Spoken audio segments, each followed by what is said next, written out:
So I separated the female, and yeah, these guys are absolutely not getting along, which is of no surprise to me. But I'm considering developing a bit of a bullpen because in the past, I'll zoom out for you guys. In the past, I've kind of had, I'm going to say, fertility issues from what I see, and Scooter may not be my guy. And so I got a new guy, Mac, which I'm sure I showed you guys. And so now and plus these two guys, so I've got 4 males for 8 females, and I'm not running separate setups. I like to run a big group, and I thought I would rotate 2 males, but and have the other male either indoors on a switch off, like a month-to-month rotation, or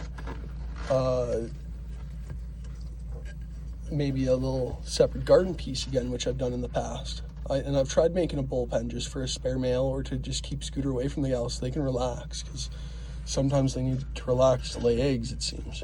And I'm not a perfect keeper yet. I haven't figured this all out myself. I'm not going to profess I'm a total expert here. I've just really gone into this in the last few years and plan on sticking with it for the rest of my years.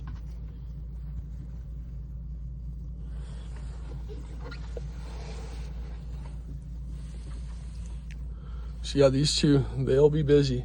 And of all things here, like down on the right here, although he's a little smaller, I think he's meaner because he really bashes. So I don't know.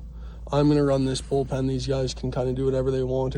Unless one's bleeding, I'm not stopping it for the quarantine phase unless I possibly rehome one. I wouldn't mind rehoming one, but then that's just a showcasing of how I have maybe too many males, which I've never had this problem of too many tortoises. I've never had that problem yet, and I've probably had 50 tortoises in total.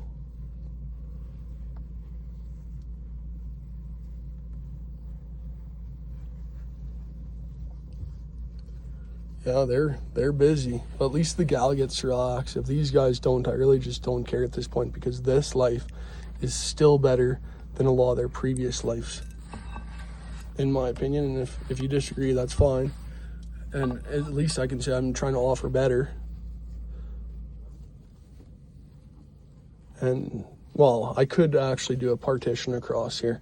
I just think that that's too small. I feel like the 2 of them in a large area is better than them both getting a small area, but that would be what I'd do if the blood starts flying. I'm going to try and overfeed them a little bit here, and hopefully that gets them to chill out. But I have no idea what to say. This is the longest I've kept 2 males together to even... I had 2 males one time for a couple days, but I rehomed one right away. And that's how they came to me, is that, again, 1 female, 2 males living like that for... And I think they were in a small glass box, if memory serves me correct, but... That was where, I wonder if that was Gale 2.0 came from. I'll have to check the diary books.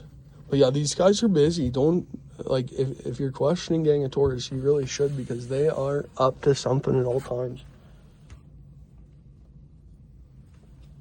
The gal is much more peaceful. It's nice to watch her have simmered down. I gotta add a little water in here and get a little bit more soil. But right now I'm kind of going through a setups change, and it's been the first time I've had this few tortoises inside in order to redo this. And part of it started is that my son seemed to be allergic to the dusty soil that was in here. So I've worked in some coir and next to some sand. Oh, that was a jade plant. We'll let you guys have that back in case you want that for a snack. But yeah, this black guy, he's probably the darkest tortoise I've ever had. And this guy's Ernie is probably the lightest tortoise I've ever had, or close to. But that character is black. I don't like how his rear has a little bump on it, but I do like the drapery. I like how the males have that draping skirt that drags behind them nearly. Little bulldozers. I do rather enjoy. a male tortoise as a pet is for sure way better than a female, just because they're twice as active and way more tenacious and kind of threatened by you being in their territory and seeing what's up. They're so inquisitive.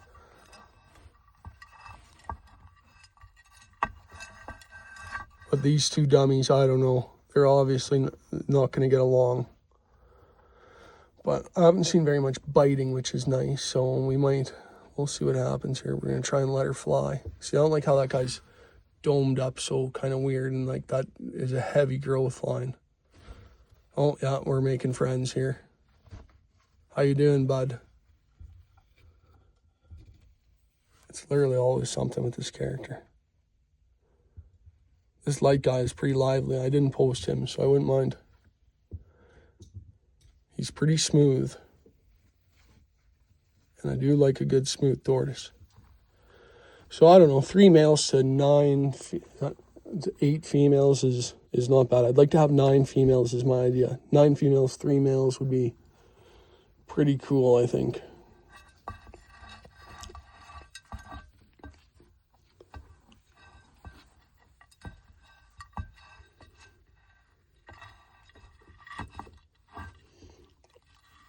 Or 9 and 2 males is cool too. But I want to make sure that all my males that I have are firing on all cylinders. Pow, pow, pow.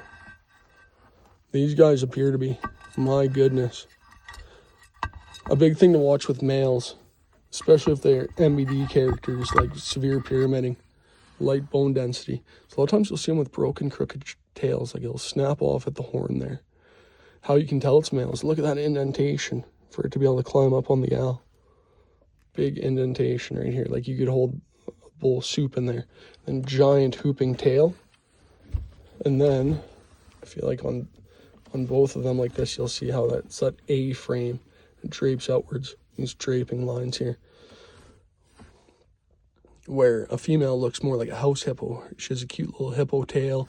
Less drapery. A super flat bottom.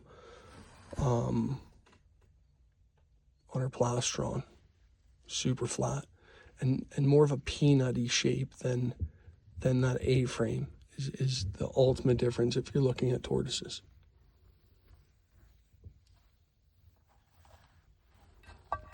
And they're chilling out a little bit more, but we'll have to see what goes on here. I'm going to throw in a bunch of food, and hopefully that just sorts them out. And I'll have to keep on updating everyone online here. I appreciate anyone that tunes in this long. I'll keep updating you on these characters because I haven't had this much indoor content because I've been broodmating or keeping the gals separate.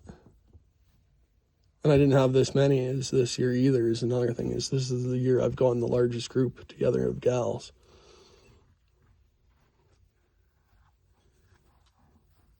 But yeah, this setup here is obviously still not complete. I got to spend a little more time on it to make it more Pinterest and TikTok favorable because their care practices on TikTok are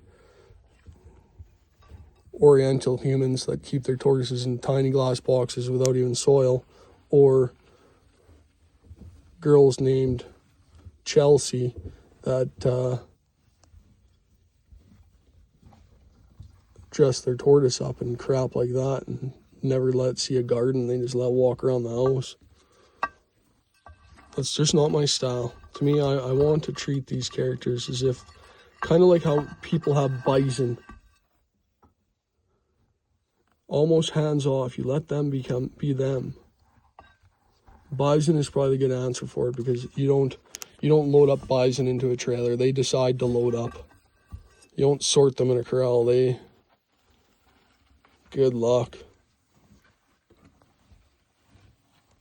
If you're a bison farmer, shout out to you. I salute you because or a bison rancher. That is wild business. I love exotic animal keeping on larger scales. If you keep weird animals, please comment. Ostriches. I'd love to see an ostrich farm.